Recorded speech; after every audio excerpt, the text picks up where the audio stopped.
복음의 핵심은 화해입니다. 복음은 하나님께서 자신의 아들을 십자가에 내어주심으로 그 화해를 이루시는 이야기라고 할 수 있습니다. 그리스도를 통해 하나님과 사람 사이의 화해의 길이 열렸습니다. 십자가를 통해 사람과 사람 사이의 화해가 비로소 가능해졌습니다. 바울은 이렇게 말합니다. 에베소서 2장 14절부터 16절인데 제가 세 번역으로 읽겠습니다. 그리스도는 우리의 평화이십니다. 그리스도께서는 유대 사람과 이방 사람이 양쪽으로 갈라져 있는 것을 하나로 만드신 분이십니다. 그분은 유대 사람과 이방 사람 사이를 가르는 담을 자기 몸으로 허무셔서 원수된 것을 없애시고 여러 가지 조문으로 된 계명의 율법을 폐하셨습니다. 그분은 이 둘을 자기 안에서 하나의 새 사람으로 만들어서 평화를 이루시고 원수된 것을 십자가로 소멸하시고 이 둘을 한 몸으로 만드셔서 하나님과 화해시키셨습니다. 그래서 복음은 언제나 우리 또한 그런 화평을 일구는 자리로 초대하는 것입니다. 화해를 이루는 삶으로 초대하는 것이죠. 예수님의 말씀입니다. 평화를 이루는 사람은 복이 있다. 하나님이 그들을 자기의 자녀라고 부르실 것이다. 복음으로 사는 사람은 십자가로 이루신 화해를 깊이 이해하고 그 십자가의 정신을 따라 사는 사람이라는 말입니다. 하나님 자녀됨의 가장 확실한 증거가 있다면 그것은 곧 분열이 있는 곳에 평화를 일구고 반목이 있는 곳에 화평을 심는 삶이라고 하는 것입니다. 우리가 올 초부터 해서 온 가족 예배를 드릴 때마다 요셉 이야기를 묵상하고 있습니다. 이제 다음 달인 11월이면 추수감사절이 있고 12월이면 성탄절로 온 가족 예배를 드리기 때문에 이제 온 가족 예배를 통해서 요셉 이야기를 살펴보는 것은 오늘로 해서 일단 일단락을 지어 보려고 합니다. 그런데 여러분 아십니까? 오늘 우리가 함께 읽은 요셉 이야기의 핵심 주제가 있다면 그것이 바로 화해입니다. 화해. 형들이 요셉을 시기해서 애굽 땅에 팔아버린 지 이미 15년이라고 하는 시간이 흘렀습니다. 그간에 참 많은 일이 있었죠. 애굽에 팔려온 요셉의 삶을 살펴보면 그야말로 고생의 연속이라고 할 수 있습니다. 그런데 우여곡절 끝에 요셉은 결국 애굽의 총리가 됩니다. 15년 전에 하나님께서 주셨던 그 꿈이 이루어진 것이라고 볼 수 있죠. 오늘 이야기는 15년 만에 요셉과 형들 사이에 화해가 출발되는 장면을 전해줍니다. 사실 요셉과 형들 사이에 이루어진 이 화해 이야기는요, 요셉 이야기 전체에 있어서 클라이막스이자 동시에 결론이라고도 말할 수 있습니다. 오늘 읽은 창세기 45장에서 이 화해 이야기가 출발된다는 말씀을 드렸는데요. 이제 창세기의 마지막 장인 50장에 가면 다시 한번 형들과 요셉 사이의 화해 문제가 나오는 것을 보게 됩니다. 다시 말해서 요셉 이야기는 그 전체가 이 화해라고 하는 주제를 향해서 가고 있다라고 해도 과언이 아닌 것이죠. 그렇다면 여러분, 오늘 이 요셉 이야기를 통해서 우리는 화해라고 하는 주제에 대해 어떤 메시지를 발견하게 되는 것일까요? 그리고 그것이 오늘 우리에게 어떻게 적용이 된다고 말할 수 있을까요? 여러분, 첫 번째로 오늘 말씀을 통해서 우리가 생각해 보고 싶은 주제는 화해는 내가 하나님 앞에 서는 것으로부터 출발한다는 것입니다. 다시 말해서 나의 과거와 나의 현재와 나의 미래를 하나님의 시선으로 바라볼 때 우리는 이 화해에 가까이 갈 수 있게 된다는 것입니다. 여러분 4절과 5절을 보면 이제 요셉이 형들에게 이런 말을 하는 거예요. 오늘 읽어주신 4절과 5절입니다. 요셉이 형들에게 이르되 내게로 가까이 오소서. 그들이 가까이 가니 이르되 나는 당신들의 아우 요셉이니 당신들이 애굽의 판자라. 당신들이 나를 이곳에 팔았다고 해서 근심하지 마소서. 한탄하지 마소서. 하나님이 생명을 구원하시려고 나를 당신들보다 먼저 보내셨나이다. 저는 문맥이 무엇이냐면 지금 형들이 아직까지 요셉을 알아보지 못하고 있는 상황인 것입니다.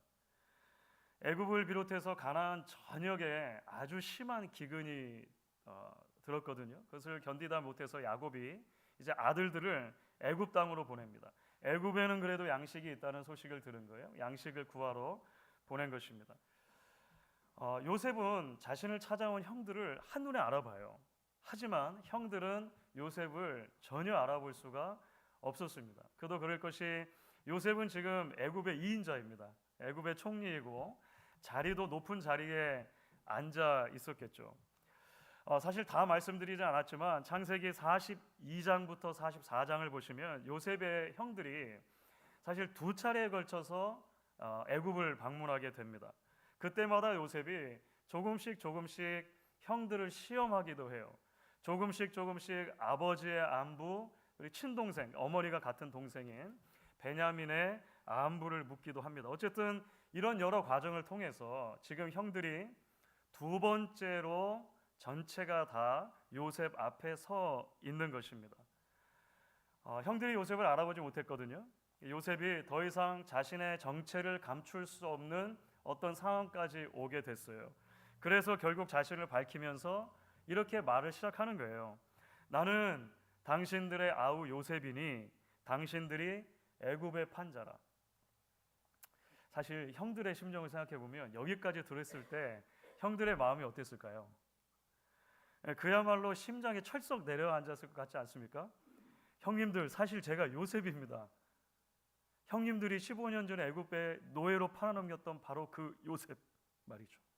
그러니까 이게 듣기에 따라서 위협이 될 수도 있고 협박이 될 수도 있잖아요. 저는 이 대목을 여기까지만 딱 읽으면 공포 영화의 그 배경 음악 있잖아요. 그 짠짠짠 하는 그런 음악이 막 들리는 것 같아요. 그런데 요셉이 여기서 멈추지가 않는 거예요. 이어서 이렇게 말합니다. 하지만 형님들, 염려하지 마십시오. 걱정하지 마십시오. 깨닫고 보니 사실은 하나님이 우리 가족의 생명을 구하기 위해 나를 애굽으로 먼저 보낸 것입니다 라고 고백을 하는 거예요. 놀랍죠? 뿐만 아닙니다. 7절 말씀입니다. 여러분 같이 한번 읽어주시면 좋겠습니다. 7절 같이 읽습니다. 하나님이 큰 구원으로 당신들의 생명을 보존하고 당신들의 후손을 세상에 두시려고 나를 당신들보다 먼저 보내셨나니. 여러분 또 8절입니다. 8절도 같이 읽습니다.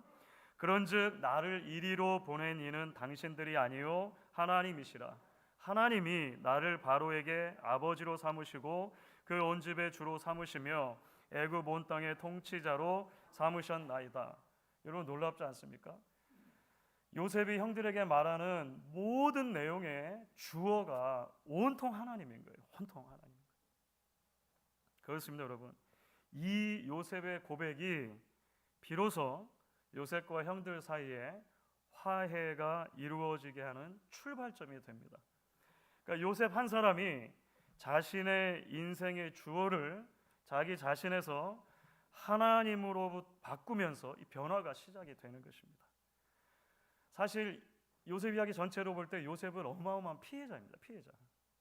그런데 요셉이 자기 자신을 더 이상 피해자로 규정하는 데 머물지 않고 하나님의 손 안에 있는 구원의 도구로 인식할 때 야곱 가문을 흐르는 오랜 미움과 다툼의 문제가 비로소 여기부터 해결되기 시작하는 것입니다. 사랑하는 여러분, 우리 가정들도 마찬가지입니다. 주의 몸인 교회도 마찬가지입니다. 우리가 발딛고 살아가는 이 시대도 마찬가지입니다. 하나님은 비록 내 안으로 끊임없이 굽어지는 이기심이 죄인의 본성이지만 그럼에도 불구하고 그럴수록 인생의 주어를 내가 아닌 하나님으로 끊임없이 바꾸려고 애쓰는 이들을 찾으시는 거예요. 하나님의 시선 아래서 평화의 도구로, 화해의 도구로 사용되기를 겸손한 마음으로 구하는 이들을 주님 지금도 찾고 계시는 것입니다. 오늘 함께 하나님 앞에 예배하는 저와 여러분이 바로 그런 하나님이 찾으시는 평화를 이루는 사람, 평화를 일구는 사람들 되어질 수 있기를 소망하고 축복합니다. 여러분, 두 번째로 오늘 본문을 통해 우리가 기억하고 싶은 주제는 이러한 화해는 결국 낮아짐을 통해서 비로소 실현된다는 것입니다. 낮아짐을 통해 실현된다는 것입니다. 저는 요셉이 4절을 시작하는 이 대목에서 사실은 좀 마음이 뭉클해졌어요. 요셉이 형들에게 이렇게 말하면서 시작하잖아요. 요셉이 형들에게 이르되 내게로 가까이 오소서, 내게로 가까이 오소서, 이렇게 말을 합니다. 여러분, 사실 현재의 신분으로만 놓고 보면 형들이 요셉에게 가까이 가는 것은 이제는 더 불가능한 일입니다. 그렇죠? 요셉은 애굽의 2인자이죠. 높은 보좌 위에 앉아 있어요. 더군다나 이 요셉의 형들은 확신범들입니다. 그렇죠? 이 요셉을 15년 전에 팔아먹은 사람들이잖아요. 그런데 요셉이 말하는 거예요. 내게로 가까이 오소서. 요셉이 먼저 손을 내민 것입니다. 요셉이 먼저 자기 자신을 낮춘 것입니다. 높낮이를 따져서 화해가 될 수 없기 때문입니다. 이후 요셉이 형들에게 이제 속히 아버지 야곱의 가족을 다 애굽으로 데려오십시오. 그러니까 다 같이 이민 옵시다, 이런 말이잖아요. 이렇게 말하면서 이야기를 꺼낼 때도 비슷한 그 내용이 나오는데 9절과 10절입니다. 9절 10절 보면 이렇게 돼 있죠. 당신들은 속히 아버지께로 올라가서 이르기를 아버지의 아들 요셉의 말에 하나님이 나를 애굽 전국의 주로 세우셨으니 지체 말고 내게로 내려오사 아버지의 아들들과 아버지의 손자들과 아버지의 양과 소와 모든 소유가 고센 땅에 머물며 나와 가깝게 하소서, 이렇게 됐습니다. 나와 가깝게 하소서. 요셉이 오랜 반목으로 제대로 기능하지 못하고 있던 가정 안에 화목이 일구어지는 장면에서 이 두 번의 내게로 가까이 오소서, 나와 가까이 있게 하소서라고 하는 표현이 반복되는 것은 대단히 의미심장하다 생각합니다. 그럼 한국의 전우용 교수라는 역사학자가 계시죠. 그분이 얼마 전에 그 평화라고 하는 주제와 관련해서 이런 말을 한 적이 있습니다. 평화라는 한자어의 반대말이 과연 전쟁일까요? 평은 높낮이 차이가 없는 상태라는 뜻입니다. 그 반대되는 글자는 그래서 차입니다. 차이할 때 차 있죠. 화는 서로 다른 것들이 따로 놀지 않고 잘 어울려 있다는 뜻입니다. 그래서 그 반대 글자는 별입니다. 구별하다는 별입니다. 평화의 반대말은 그래서 차별입니다. 차별이 분노와 적대감을 낳고 분노와 적대감은 반드시 싸움, 전쟁으로 이어집니다. 이런 말을 해요. 그러니까 평화의 반대말이 전쟁이 아니라 그 이전에 평화의 반대말은 차별이라는 거예요. 분노와 적대감, 싸움과 분쟁의 시작이 차별하는 마음에서부터 시작된다는 것이죠. 여러분, 차별이라고 하는 게 대단한 게 아닙니다. 대단한 게 아닙니다. 나만 높이고 상대는 낮추는 마음, 나만 옳고 상대는 틀렸다고 하는 마음, 나만 의롭고 상대는 악하다라고 하는 마음, 이것이 차별인 것이죠. 여기서 차별이 출발되는 거예요. 그 차별에서 미움이 생기고 적대감이 생기고 결국 다툼과 분쟁이 생긴다는 것입니다. 따라서 그 마음을 지우는 것에서부터 화평이 시작된다라고 하는 거예요.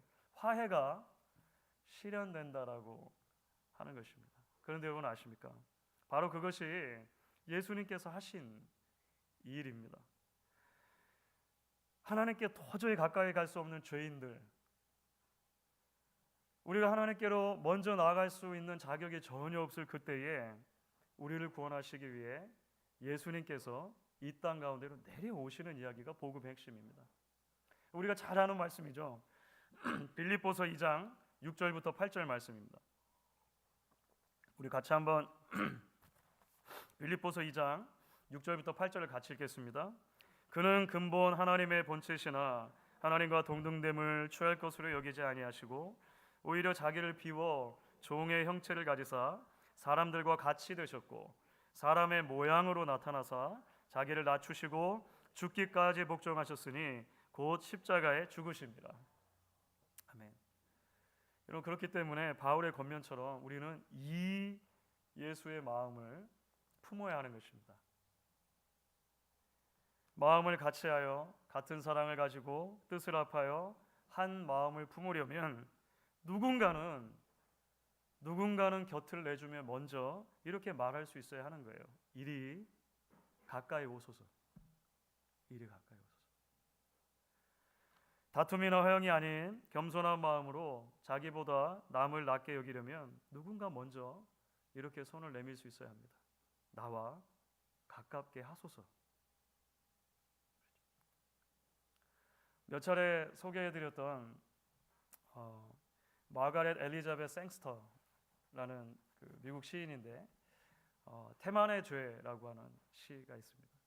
몇 차례 그 소개를 해드렸던 것 같아요. 태만의 죄의 앞부분에 이렇게 되어 있습니다. 당신이 하는 것이 문제가 아니다. 당신이 하지 않고 남겨둔 것이 문제다. 황혼이 질 무렵 당신의 마음을 아프게 하는 것은 그것이다.